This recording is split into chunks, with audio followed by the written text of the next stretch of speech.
Hello നമസ്കാരം. ഇന്ന് നമ്മൾ പഠിക്കാൻ പോകുന്ന ഭാഗം മാഗസിൻ ഡിസൈൻ എന്നുള്ള ഭാഗമാണ്. ഓക്കെ, അപ്പോൾ മാഗസിൻ ഡിസൈൻ എന്ന് വെച്ചാൽ നമ്മൾക്ക് കാണുമ്പോൾ വളരെ രസകരമാണ്, വളരെ കണ്ണിനെ അട്രാക്റ്റ് ചെയ്യുന്ന തരത്തിലാണ് ചെയ്തിട്ടുണ്ടാവുക അല്ലേ. അപ്പോൾ പക്ഷെ അത് ചെയ്യുന്നത് അത്രയും രസകരമല്ല, മീൻസ് വളരെ ഈസി അല്ല, കുറച്ച് ടഫായിട്ടുള്ള ജോലി തന്നെയാണ്. അതായത് ആളുകളെ കൊണ്ട്, വായനക്കാരെ കൊണ്ട് അത് ഇഷ്ടപ്പെടുത്തേണ്ട ഒരു ചുമതലയുണ്ടല്ലോ. അപ്പോൾ എല്ലാം നമ്മൾ ഒരാളെ കൊണ്ടല്ല, നമ്മുടെ മാഗസിൻ എത്ര ആൾക്കാർ വായിക്കുന്നോ അത്രയും ആൾക്കാർക്കും, അല്ലെങ്കിൽ അതിലൊരു മാക്സിമം ശതമാനം ആൾക്കാർക്കും ഇഷ്ടപ്പെടുന്ന രീതിയിൽ നമ്മൾ ഡിസൈൻ ചെയ്തിട്ടുണ്ടാക്കണമല്ലോ. അപ്പോൾ അതൊരു ചെറിയ ജോലിയല്ല. ഓക്കെ, പക്ഷേ ചെയ്ത് കഴിഞ്ഞ് കഴിഞ്ഞാൽ വളരെ ഈസി ആയിട്ട് നമുക്ക് ആസ്വദിക്കാൻ പറ്റുന്ന ഒരു ഏരിയയാണ് അല്ലേ ഡിസൈനിങ്. അപ്പോൾ നമ്മൾ അറിയാതെ തന്നെ ആസ്വദിച്ച് പോകുന്ന ചില ഭാഗങ്ങളാണ് ഡിസൈനിലുള്ളത്. അപ്പോൾ മാഗസിൻ ഡിസൈൻ ചെയ്യുക എന്നുള്ളത് അത്രയും ഈസി ആയിട്ടുള്ള ടാസ്ക് അല്ല എന്നാണ് ഇവിടെ പറയുന്നത്. It is much more than just putting some elements together. അപ്പോൾ എന്തെങ്കിലും ഒരു കുറേ കാര്യങ്ങൾ ഒരുമിച്ച് കൊണ്ടുവരിക, അല്ലെങ്കിൽ വെറുതെ ഡിസൈനിന് വേണ്ടി അതും ഇതും ഇവിടെയൊക്കെ കാണുന്ന സ്ഥലങ്ങളിലൊക്കെ പേസ്റ്റ് ചെയ്യുക, കുറേ കളർ വാരി നിറയ്ക്കുക എന്നുള്ളതല്ല. Okay, magazine designing has it's on challenges, tips, tricks, tools of trade and well done examples. അപ്പോൾ മാഗസിൻ ഡിസൈനിങ്ങിന് കുറേ ടിപ്സും ട്രിക്സും അതിന് വേണ്ട ചില കാര്യങ്ങളും ഒക്കെ ഉണ്ട്. അപ്പോൾ അതൊക്കെ ഫോളോ ചെയ്തുകൊണ്ടാണ് ചെയ്യുന്നത് അല്ലേ. Words, images and physical elements such as quality of paper and binding work together make A readable magazine.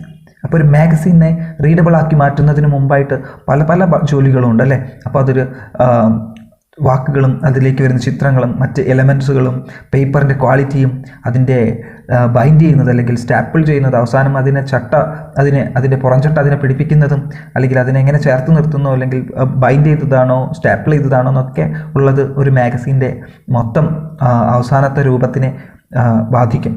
Okay, it is important for a magazine to be consistent in design, not only from one page to another, but also from one edition to the next one. അപ്പോൾ അതായത് ഒരു മാഗസിന് എപ്പോഴും വേണ്ട ഒരു കാര്യമാണ് consistency in design. അതായത് ഡിസൈനിൽ സ്ഥിരത വേണം. ഡിസൈനിൽ സ്ഥിരത എന്ന് പറഞ്ഞു കഴിഞ്ഞാൽ ഒരു പേജ് മറിച്ച് അടുത്ത പേജിലേക്ക് പോകുമ്പോൾ സ്ഥിരത അല്ല, അത് വേണം. അതുകൂടാതെ ഒരു പ്രാവശ്യം ഇറങ്ങിയ മാഗസീൻ മുതൽ അടുത്ത മാഗസീനിനും അതേ സ്ഥിരത കീപ്പ് ചെയ്യണം. എന്നാൽ മാത്രമേ അതിനൊരു ഐഡൻറ്റിറ്റി ഉണ്ടാവുള്ളൂ. മനസ്സിലായല്ലോ. അപ്പോൾ ഇന്ന് ഇറങ്ങുന്ന മാഗസീനും അടുത്ത ആഴ്ച ഇറങ്ങുന്ന മാഗസീനും ഏകദേശം ഒരേ തരത്തിലായിരിക്കും അവർ ഡിസൈനിലൊരു സ്ഥിരത കീപ്പ് ചെയ്യുന്നത്. അങ്ങനെ സ്ഥിരത ഉണ്ടാകുമ്പോൾ മാഗസീൻ ഒരു ഐഡൻറ്റിറ്റി ഉണ്ടാകുന്നു. അല്ലാതെ ഓരോ തവണയും ഓരോ തരം മാഗസീൻ ഇറക്കുമ്പോൾ ഒരു ഐഡൻറ്റിറ്റി ഇല്ലാതിരിക്കും. ഓക്കെ, അപ്പോൾ അത് കൊണ്ട് ഓരോ മാഗസീനും നമ്മൾ മാഗസീൻ്റെ ഒരു കൺസിസ്റ്റൻസി ഓരോ പേജിലും കീപ്പ് ചെയ്യുന്ന പോലെ തന്നെ ഓരോ ലക്കങ്ങളിലും കീപ്പ് ചെയ്യുന്നുണ്ട്. Okay, the good designers spend hours and hours moving around elements to make his work the one that looks best than the previous one. അപ്പോൾ മുന്നേ ചെയ്തിട്ടുള്ള ഓരോ ഡിസൈൻ വർക്കിനേക്കാളും ഏറ്റവും മികച്ചതായിട്ട് ഓരോ തവണയും മികച്ചതാക്കി മാറ്റുകയാണ് ഓരോ നല്ല ഡിസൈനർമാരും ചെയ്യുന്നത്. മുമ്പ് ചെയ്തത് അതുപോലെ വീണ്ടും ആവർത്തിക്കുകയല്ല, മുമ്പത്തേനേക്കാളും എപ്പോഴും മികച്ചതാക്കാൻ വേണ്ടി ഓരോ ഡിസൈനർമാരും ശ്രമിക്കുന്നു. Okay, working with the design and customizing it as much as possible is the key to success for a magazine designer. അപ്പോൾ നല്ലൊരു മാഗസിൻ ഡിസൈനറിൻ്റെ അല്ലെങ്കിൽ നന്നായിട്ട് അദ്ദേഹം നല്ല വിജയത്തിലേക്ക് എത്തണമെങ്കിൽ നമ്മൾ കൂടുതൽ ഡിസൈൻ കാര്യങ്ങളിലൊക്കെ കൂടുതലായിട്ടുള്ള പരീക്ഷണങ്ങളും വർക്കുകളും ഒക്കെ എപ്പോഴും നടത്തിക്കൊണ്ടിരിക്കണം.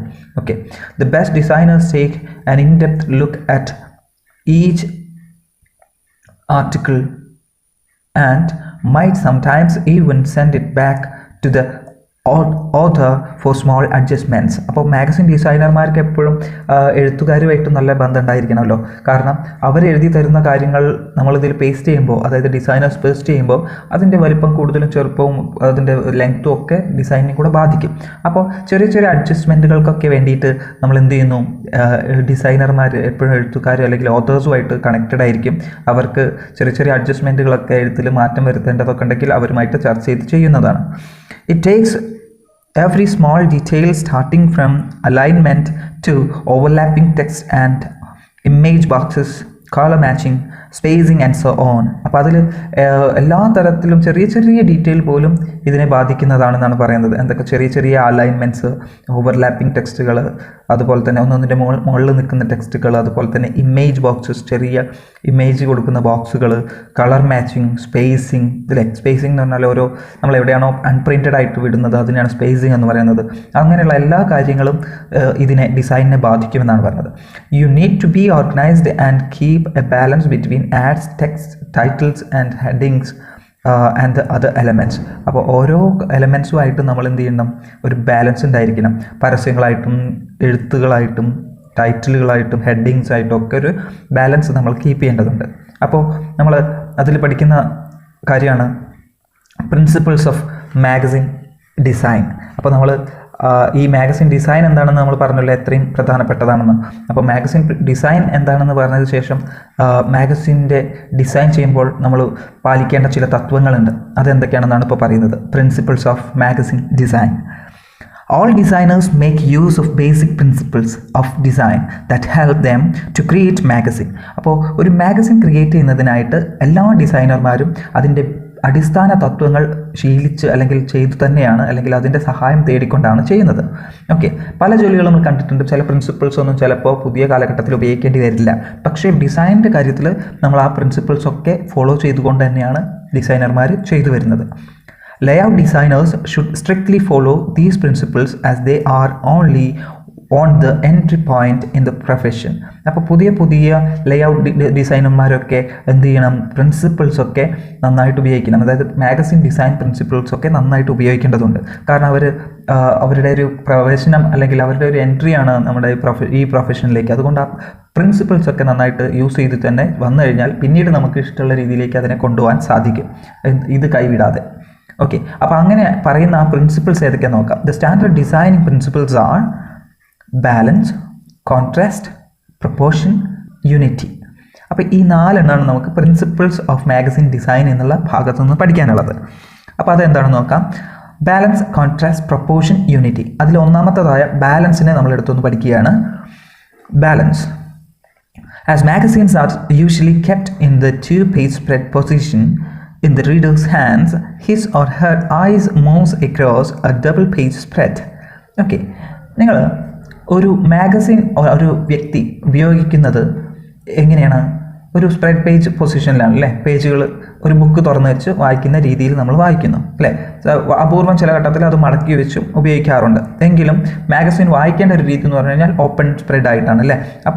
അപ്പോൾ ബാലൻസ് എന്താണെന്നാണ് നമ്മളിപ്പോൾ ഈ ഭാഗത്തു നിന്ന് പറയുന്നത്. അങ്ങനെ നമ്മൾ തുറന്നു വെച്ച് വായിക്കുന്ന ഒരു മാഗസീനിലെ കണ്ടൻറ്റുകളൊക്കെ ബാലൻസ് ആയിരിക്കും. 2 സൈഡ്സിലേക്കാണ് നമ്മളെ കണ്ണുകൾ മൂവ് ചെയ്യുക അല്ലേ? അപ്പം ഒരു വായനക്കാരൻ്റെ കണ്ണ് അല്ലെങ്കിൽ നോട്ടം പോകുന്നത് 2 പേജിലേക്കും കൂടിയാണ്. ഒരു മാഗസിൻ തുറന്ന് വായിക്കുമ്പോൾ ഒരു പേജിൽ മാത്രമല്ല 2 പേജിലേക്കും ഒരുമിച്ച് കണ്ണുകൾ മൂവ് ചെയ്യും അല്ലേ? അപ്പോൾ അതുകൊണ്ട് തന്നെ ഡിസൈനേഴ്സ് എന്ത് ചെയ്യും, 2 ഐഡൻറ്റിക്കൽ ആയിട്ടുള്ള എലമെൻറ്റ്സ് 2 പേജിലും കൊടുക്കാൻ വേണ്ടി ശ്രമിക്കും. അതായത് ഒരു പേജിൽ നിന്ന് അപ്പുറത്തെ പേജിലേക്ക് പോകുമ്പോൾ അതിനോട് സമാനമായ കാര്യങ്ങൾ ഇപ്പുറത്തും കൂടെ കൊടുക്കാൻ വേണ്ടി ശ്രദ്ധിക്കും. അപ്പോൾ അങ്ങനെ ശ്രദ്ധിക്കുന്ന കാര്യങ്ങൾക്കൊക്കെയാണ് നമ്മൾ എന്ത് പറയുന്നത്, ബാലൻസ്. അപ്പോൾ 2 പേജുകളും ഒരുപോലെ നിൽക്കുക അല്ലേ? അപ്പോൾ അത് ബാലൻസ്ഡ് ആവും. അപ്പോൾ അതിനാണ് ബാലൻസ് എന്ന് പറയുന്നത്. അപ്പോൾ the formal balance is a balance between left and right. സാധാരണഗതിയിൽ നമ്മൾ പറഞ്ഞാൽ തന്നെ നമുക്കറിയാം, ബാലൻസ് എന്ന് പറഞ്ഞ വാക്കിന് തന്നെ അർത്ഥം 2 സൈഡും തുല്യമായിട്ട് നിൽക്കുക എന്നുള്ളതാണല്ലോ. അപ്പോൾ ഈ മാഗസീൻ്റെ കാര്യത്തിലേക്ക് വരുമ്പോൾ ലെഫ്റ്റും റൈറ്റും എന്തായിരിക്കുക, തുല്യമായിട്ട് നിൽക്കുക, ബാലൻസ്ഡ് ആയിരിക്കുക. Okay, the editors are also required to match the lower right corner with the lower left corner exactly and also had to match headlines weights across the page. അപ്പോൾ അതുമാത്രമല്ല, വെറുതെ കുറേ വസ്തുക്കൾ അപ്പുറത്തും ഇപ്പുറത്തും കൊടുത്ത് ബാലൻസ് ആക്കാൻ എപ്പോഴും സാധിക്കുന്നു വരില്ല. അപ്പോൾ നമ്മൾ പല എലമെൻറ്റ്സ് ആയിരിക്കും കൊടുക്കുക. നമുക്കറിയാം മാഗസീൻ്റെ താഴ്ഭാഗമാണ് എപ്പോഴും ശ്രദ്ധിക്കേണ്ട ഒരു ഭാഗം. 2 പേജിൻ്റെയും താഴ്ഭാഗത്ത് നമ്മൾ എന്ത് ചെയ്യുന്നു, ബാലൻസ് ചെയ്യാൻ വേണ്ടിയിട്ട് ഒരുപോലത്തെ കണ്ടൻറ്റുകൾ അപ്പുറത്തും ഇപ്പുറത്തും കൊടുക്കാറുണ്ട്. ഓക്കെ, അപ്പോൾ അതൊക്കെ വായനക്കാരുടെ കണ്ണിനെ എന്ത് ചെയ്യില്ല, ബുദ്ധിമുട്ടിക്കില്ല. അപ്പോൾ അതുപോലെ തന്നെ രണ്ട് വസ്തുക്കൾ രണ്ട് എലമെൻറ്റ്സ് അങ്ങനെ കൊടുക്കുക എന്നുള്ളത് മാത്രമല്ല, പിന്നെ കുറേ കാര്യങ്ങളുണ്ട്. വെറുതെ കൊടുക്കുന്നത് മാത്രമല്ല, വെയ്റ്റ്സ് ഹെഡ്ലൈൻ വെയ്റ്റ്സ് എന്നൊരു വാക്ക് ഇവിടെ ഉപയോഗിച്ചിട്ടുണ്ട് അല്ലേ. ഹെഡ്ലൈൻ വെയ്റ്റ്സ് എന്ന് പറഞ്ഞു കഴിഞ്ഞാൽ ഹെഡ്ലൈൻ ഒരു പേജിൽ വളരെ ബോൾഡ് ആയിട്ടുള്ള ഒരു കട്ടി കൂടിയ വലിയ അക്ഷരങ്ങളിൽ ഒരു കാര്യം കൊടുത്തു, തൊട്ടടുത്ത് ഉള്ള പേജിലേക്ക് ലെഫ്റ്റ് സൈഡിലോ റൈറ്റ് സൈഡിലോ അതൊന്നും കൊടുക്കാതെ ലൈറ്റ് ആയിട്ടുള്ള ഒരു ഹെഡ്ലൈൻ കൊടുത്തു. അപ്പോൾ നമുക്ക് കാണുന്നതിൽ തന്നെ അതൊരു ബാലൻസ് അല്ലാത്ത പോലെ തോന്നും. അപ്പോൾ രണ്ടും അങ്ങനെയുള്ള ഹെഡ്ലൈൻ വെയ്റ്റ്സുകൾ പോലും ബാലൻസ് ചെയ്തിട്ടാണ് പ്ലേസ് ചെയ്യുന്നത്.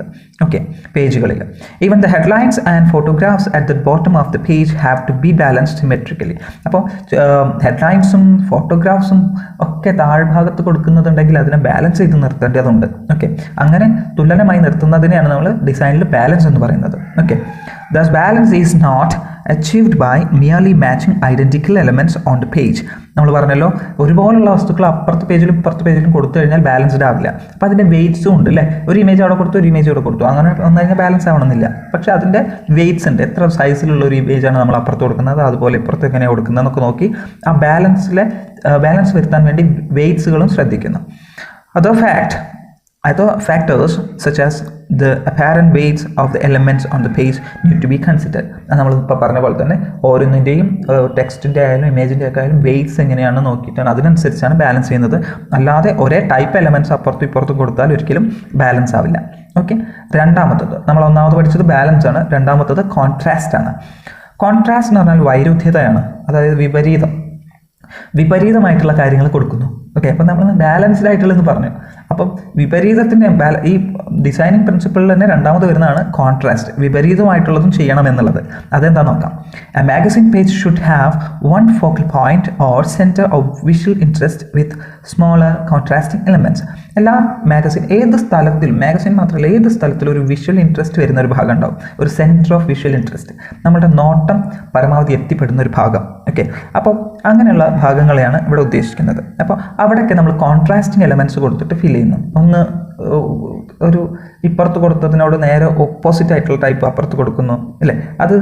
അതും ഒരു തരം ബാലൻസിങ് ആണ് ശരിക്കും പറഞ്ഞു കഴിഞ്ഞാൽ, വൈരുദ്ധ്യത കൊടുക്കുന്നതും. ഓക്കെ, അപ്പോൾ the point of focus reveals the publications priorities and shows readers what the editor believes is important. പിന്നെ ഈ കോൺട്രാസ്റ്റ് കൊടുക്കുന്നതുകൊണ്ട് ഒരു ഉദ്ദേശം എന്ന് പറഞ്ഞു കഴിഞ്ഞാൽ ചില കാര്യങ്ങളെ എന്ത് ചെയ്യുന്നു, പൊക്കി കാണിക്കുന്നു, ചില കാര്യങ്ങളെ ചെറുതാക്കി കാണിക്കുന്നു എന്നുള്ളതാണ് കോൺട്രാസ്റ്റ് കൊണ്ട് ഉദ്ദേശിക്കുന്നത്. ഓക്കെ, അപ്പം ബാലൻസിൻ്റെ വേറൊരു തലം. ഓക്കെ, അപ്പോൾ ഒന്ന് വലുതാക്കി കാണിച്ച് അടുത്ത് ചെറുതാക്കി കാണിക്കുന്നു. ഇത് പലപ്പോഴും പബ്ലിക്കേഷൻ്റെ പ്രയോറിറ്റികൾ, ഒരു പ്രസിദ്ധീകരണത്തിൻ്റെ മുൻഗണന എന്തിനാണോ എന്നുള്ളത് മനസ്സിലാക്കിക്കൊണ്ടാണ് അങ്ങനെ കൊടുത്തത്. ചിലപ്പോൾ ചില കാര്യങ്ങളോട് താല്പര്യം ഉണ്ടെങ്കിൽ അതിനെ കുറച്ച് വലുതാക്കി കാണിക്കുക, ചില കാര്യങ്ങൾ അത്ര വലിയ താല്പര്യം അല്ലെങ്കിൽ എഡിറ്റോറിയൽ ടീമിന് ആവശ്യമില്ലാത്തതാണെങ്കിൽ അതിനെ കുറച്ച് ചെറുതാക്കി കാണിക്കുക. ഓക്കെ, അപ്പോൾ നമ്മളെപ്പോഴും മുമ്പ് പഠിച്ച പോലെ നമ്മൾ എഡിറ്റോറിയൽ പോളിസി നമ്മൾ അറിഞ്ഞിരിക്കണം എന്ന് മുമ്പ് പഠിച്ചിട്ടുണ്ടല്ലോ. അപ്പോൾ അത് തന്നെ. അപ്പം നമ്മൾ എന്ത് ചെയ്യുന്നു, the layout editor may emphasise a particular element, a story or a paragraph simply by making it larger than other elements. അപ്പോൾ ഒരു ലേഔട്ട് എഡിറ്ററിന് പറ്റുന്ന ഒരു കാര്യമാണ് ചില കാര്യങ്ങളെ പൊക്കി കാണിക്കാനും അല്ലെങ്കിൽ ചില കാര്യങ്ങളെ വളരെ പ്രധാനപ്പെട്ട കാര്യങ്ങളാക്കി കാണിക്കാൻ പറ്റും. എങ്ങനെ? ഈ പറഞ്ഞ കോൺട്രാസ്റ്റ് കൊണ്ട്. ചിലതിനെ വലുതാക്കി കാണിക്കുക, അത് കൂടുതൽ പ്രധാനപ്പെട്ടതാക്കി മാറ്റുക അല്ലേ, വലുപ്പത്തിലും മറ്റു കാര്യങ്ങളിലൊക്കെ കൊടുത്തുകൊണ്ട്. ചിലപ്പോൾ കളറിലൊക്കെ ആവാം കേട്ടോ. അപ്പം ഇങ്ങനെ ചെയ്യാൻ പറ്റും. The concept of contrast is called the dominant element. അപ്പോൾ ഈ ചില കോൺട്രാസ്റ്റ് എന്നുള്ള കൺസെപ്റ്റ് കൊണ്ട് ഉദ്ദേശിക്കുന്നത് തന്നെ ഏതാണോ ഡോമിനൻ്റ് ആയി നിൽക്കുന്നത്, ഡോമിനൻ്റ് എന്ന് പറഞ്ഞാൽ ഏതാണോ അവിടെ അടക്കി ഭരിക്കുന്ന തരത്തിലുള്ള കാര്യം, അത് ഒന്നിൻ്റെ മേലെ കയറി നിൽക്കുക അല്ലെങ്കിൽ അതിനേക്കാളും മികച്ചതായിട്ട് നിൽക്കുക, അത്തരത്തിൽ നിൽക്കുക എന്നുള്ള സ്വഭാവം കാണിക്കുന്നതാണ് കോൺട്രാസ്റ്റ് എന്നുള്ളതുകൊണ്ട് ഉദ്ദേശിക്കുന്നത്. ഓൺ എ സ്റ്റാൻഡേർഡ് ഓപ്പൺ പരസ്യമില്ലാത്തൊരു പേജിൽ ഒരു dominant horizontal element should extend across more than half of the page. Okay, പരസ്യമില്ലാത്ത പേജിലൊക്കെ ഇങ്ങനെയുള്ള ഒരു ഡോമിനൻ്റ് ആയിട്ടുള്ള അല്ലെങ്കിൽ കൂടുതൽ അട്രാക്റ്റീവ് ഉള്ള സാധനങ്ങൾ ഹൊറിസോണ്ടലായിട്ടൊക്കെ കൊടുത്തു കാണാറുണ്ട്.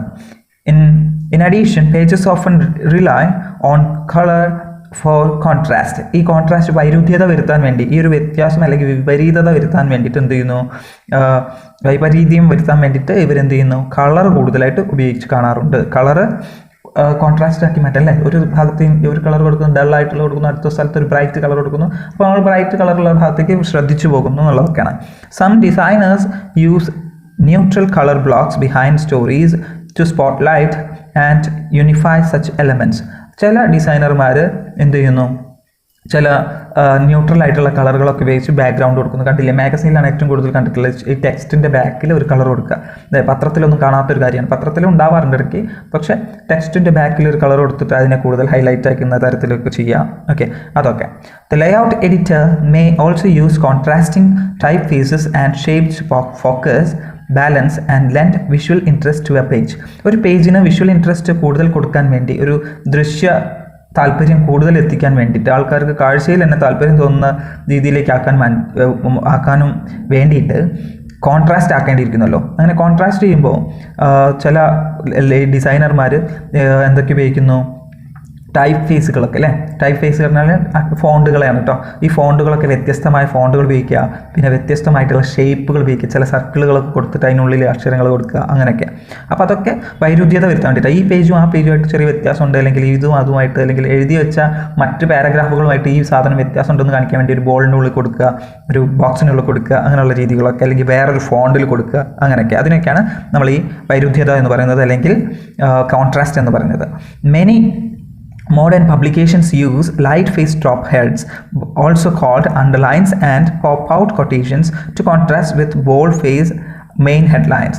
അപ്പോൾ ചില പുതിയ പബ്ലിക്കേഷൻസ് എന്ത് ചെയ്യുന്നു, ചെറിയ അത്രയും ബോൾഡ് അല്ലാത്ത ലൈറ്റ് ഫേസ് ആയിട്ടുള്ള ഫോണ്ടുകളും ബാക്ക്ഗ്രൗണ്ടുകളും ഒക്കെ ഉപയോഗിക്കുന്നു. അപ്പോൾ അതെന്തിനാണ്? അപ്പോൾ അതിന് അണ്ടർലൈൻസ് എന്നും അറിയപ്പെടാറുണ്ട് കേട്ടോ. ഇങ്ങനെ എന്ത് ചെയ്യുന്നു, ഫോണ്ടുകളുടെ പിന്നാലെ ലൈറ്റ് ആയിട്ടുള്ള കളറുകൾ കൊടുക്കുക. അപ്പം അതുപോലെ തന്നെ പോപ്പ് ഔട്ട് കൊട്ടേഷൻസ് ഒക്കെ കൊടുത്തിട്ട് കാണിക്കുക. കണ്ടില്ലേ, വലിയ തരത്തിലുള്ള കൊട്ടേഷൻ മാർക്ക് കൊടുത്തിട്ട് വാക്കുകൾ കൊടുക്കുക, അപ്പോൾ കൂടുതൽ ശ്രദ്ധിക്കാൻ വേണ്ടിയിട്ട്. അപ്പോൾ ഇത് ഇവർ ബോൾഡായിട്ടുള്ള ഹെഡ്ലൈനൊക്കെ കൊടുത്തിട്ട്, ബോൾഡായിട്ടുള്ള ഹെഡ്ലൈൻ കൊടുത്ത് വലിയ കൊട്ടേഷനൊക്കെ കൊടുത്തിട്ട് ശ്രദ്ധിപ്പിക്കാൻ വേണ്ടി ചെയ്യാറുണ്ട്. അപ്പോൾ അതൊക്കെ വൈരുദ്ധ്യത അല്ലെങ്കിൽ വൈപരീത്യം എന്നുള്ളൊരു, അല്ലെങ്കിൽ കോൺട്രാസ്റ്റ് എന്നുള്ള ഭാഗത്ത് നമുക്ക് മനസ്സിലാക്കാനുള്ള കാര്യങ്ങളാട്ടോ. For consistency, a publications design team will establish a specific typefaces for text elements as part of a design style guide. അപ്പോൾ ഒരു സ്ഥിരത കീപ്പ് ചെയ്യാൻ വേണ്ടിയിട്ട് എല്ലാ മാഗസീനും, അല്ലെങ്കിൽ നമ്മുടെ മാഗസീൻ എന്നും ഒരു സ്ഥിരത അല്ലെങ്കിൽ ഒരു കൺസിസ്റ്റൻസി ഉണ്ടാവാൻ വേണ്ടിയിട്ട് എന്ത് ചെയ്യുന്നു, ഫോണ്ടുകളൊക്കെ അല്ലെങ്കിൽ ടൈപ്പ് ഫേസുകൾ അല്ലെങ്കിൽ ഫോണ്ടുകൾ, അക്ഷരങ്ങളൊക്കെ ഒരേ സ്റ്റൈലിലുള്ളത് തന്നെ ഉപയോഗിക്കുന്നു. അല്ലാതെ ഓരോ ലക്കങ്ങളിലും അത് മാറ്റി കൊണ്ടുപോകാറില്ല. Items are often placed horizontally to contrast with items placed vertically. For example, A thin horizontal story. അതെന്താ ഉദ്ദേശിക്കുന്നത് വെച്ച് കഴിഞ്ഞാൽ, കോൺട്രാസ്റ്റ് വരുത്താൻ വേണ്ടി, വൈരുദ്ധ്യത അല്ലെങ്കിൽ വൈപരീത്യം വരുത്താൻ വേണ്ടിയിട്ട് എന്ത് ചെയ്യുന്നു, നേരെ കുത്തനെ കൊടുത്തിട്ടുള്ളത്, അതായത് വെർട്ടിക്കലായിട്ടും ഇങ്ങനെ ഒരു ടെക്സ്റ്റ് മാറ്റർ കൊടുത്തു വിചാരിക്കാം, അതിന് നിന്ന് വ്യത്യസ്തമാക്കാൻ തൊട്ടടുത്ത് ഹൊറിസോണ്ടലായിട്ട് നേരെ കുത്തനെയും വിലങ്ങനെയൊക്കെ അക്ഷരങ്ങൾ, പാരഗ്രാഫുകൾ മാറ്റി കൊടുക്കുന്ന രീതിയാണ് ഇവിടെ ഉദ്ദേശിക്കുന്നത് കേട്ടോ. The use of differing shapes of elements add visual impacts to the layout. വ്യത്യസ്തമായ ഷേപ്പുകളിലൊക്കെ കാര്യങ്ങൾ കൊടുക്കുമ്പോൾ അത് കൂടുതൽ എന്ത് ചെയ്യുന്നു, വിഷ്വൽ ഇമ്പാക്റ്റ് വരുത്തുന്നു. ഇപ്പോൾ ഒരു ടെക്സ്റ്റ് മാറ്റർ ഒരു സർക്കിൾ പോലെ കൊടുത്തു, അതിനുള്ളിൽ കുറേ പാരഗ്രാഫ് കൊടുത്തു, അത് പെട്ടെന്ന് നമ്മൾ ശ്രദ്ധയിലേക്ക് പെടുന്നു അല്ലേ. അടുത്തതായിട്ട് പറയാനുള്ളത് പ്രൊപ്പോർഷനാണ്. പ്രൊപ്പോർഷൻ എന്താണെന്ന് നോക്കാം. അപ്പോൾ അത് ഒരു അനുപാതമാണ്, അല്ലെങ്കിൽ ആനുപാതികത. അതെന്ന് വെച്ച് കഴിഞ്ഞാൽ പ്രൊപ്പോർഷൻ എന്ന് പറഞ്ഞു കഴിഞ്ഞാൽ, proportion is the relationship of 2 or more elements in a design and how they compare with one another. അതായത് പ്രൊപ്പോർഷൻ എന്ന് പറഞ്ഞു കഴിഞ്ഞാൽ ഒരു ആനുപാതികതയാണ്. മറ്റൊന്നിനെ കമ്പയർ ചെയ്യുമ്പോൾ ഇതിനുള്ള വ്യത്യാസം, അതാണ് പ്രൊപ്പോർഷൻ എന്ന് പറയുന്നത്. അപ്പോൾ മറ്റൊന്നിനെ കമ്പയർ ചെയ്തിട്ട് ഇതിൻ്റെ ബന്ധം കാണിക്കുന്നതാണ് proportion എന്ന് പറയുന്നത്. Proportion is said to be harmonious when a correct or desirable relationship exists between the elements in a magazine page with respect to size, color, quantity, degree or setting. അപ്പോൾ proportion എന്ന് വെച്ച് കഴിഞ്ഞാൽ വളരെ ഒരു സഹോദര്യം കൊണ്ടുവരുന്ന തരത്തിലാണ്. അപ്പോൾ ഒന്ന് മറ്റൊന്നുമായിട്ട് എന്ത് ബന്ധം, ഒരു അക്ഷരം അടുത്ത പേജിലുള്ള അക്ഷരവുമായിട്ട് എന്ത് ബന്ധം, അല്ലെങ്കിൽ തൊട്ടടുത്തുള്ള അക്ഷരങ്ങളുമായിട്ട് എന്ത് ബന്ധം, അതിനെയാണ് ഇവിടെ പറയുന്നത്. അപ്പം പ്രൊപ്പോർഷൻ കൊണ്ടുവരാൻ വേണ്ടിയിട്ട് എന്തിനൊക്കെ നമുക്ക് ശ്രദ്ധിച്ചുകൊണ്ട് പ്രൊപ്പോർഷൻ കൊണ്ടുവരാം? ഓരോന്നിൻ്റെയും size, colour, quantity, degree or setting, ഓരോന്നിനെ എങ്ങനെ പ്ലേസ് ചെയ്തിരിക്കുന്നു എന്നുള്ളതും, എത്ര അളവിൽ പ്ലേസ് ചെയ്തിരിക്കുന്നു എന്നുള്ളതും, എന്ത് വലുപ്പത്തിൽ പ്ലേസ് ചെയ്തിരിക്കുന്നതും, ഏത് കളറിൽ, ഇതൊക്കെ നമുക്ക് മറ്റൊന്നുമായിട്ട് കമ്പയർ ചെയ്തിട്ട് ചെയ്യാൻ പറ്റും. അപ്പോൾ അതിന് നമ്മൾ പ്രൊപ്പോർഷൻ എന്ന് പറയും. Okay, good proportion adds harmony, symmetry or balance among the parts of design. ഒരു ഡിസൈനിൻ്റെ ഭാഗമായിട്ട് അതിന് തുലനതയും ഒരു ഒത്തൊരുമയും ഒക്കെ സംഭവിക്കാൻ അല്ലെങ്കിൽ ഒക്കെ വരുത്താൻ നല്ല പ്രൊപ്പോർഷൻ കൊണ്ട് സാധിക്കും.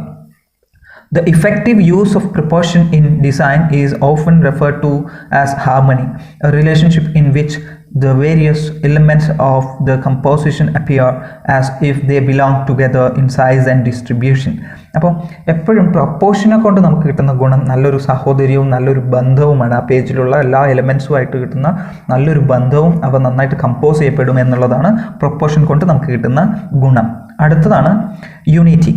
യൂണിറ്റി എന്താണെന്ന് നോക്കാം. യൂണിറ്റി എന്ന് പറഞ്ഞു കഴിഞ്ഞാൽ ഏകത എന്നാണ് അർത്ഥം. ഏകത അതായത് ഒരുമ അല്ലെങ്കിൽ ഒരുപോലെ ഉണ്ടാകുന്ന അവസ്ഥ, അതിനെയാണ് നമ്മൾ യൂണിറ്റി എന്ന് പറയാം.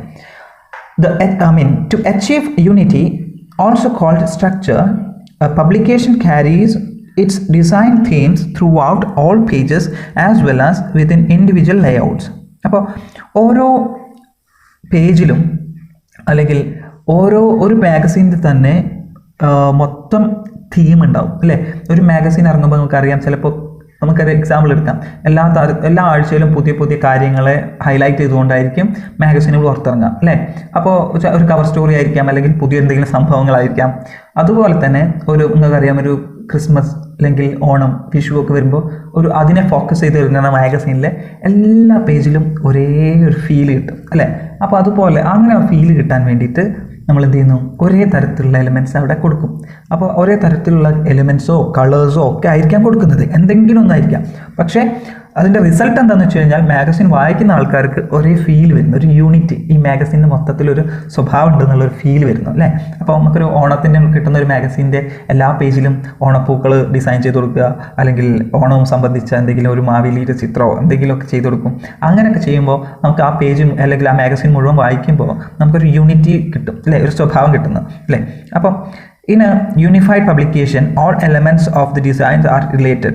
അപ്പോൾ ഒരു മാഗസീനിൽ, ഒരു പ്രത്യേക മാഗസീനിൽ അതിലുള്ള എലമെൻറ്റ്സ് ഒക്കെ എന്തായിരിക്കും, തമ്മിൽ കണക്റ്റഡ് ആയിരിക്കും അല്ലേ. ഇനിയിപ്പോൾ അങ്ങനെ ഒന്ന് ഓണത്തിൻ്റെയോ മറ്റോ സ്പെഷ്യൽ അല്ലെങ്കിൽ പോലും ഒരു പബ്ലിക്കേഷന് മൊത്തത്തിലൊരു ഏകത സ്വഭാവമുണ്ട്, ഒരു യൂണിറ്റി സ്വഭാവമുണ്ട്.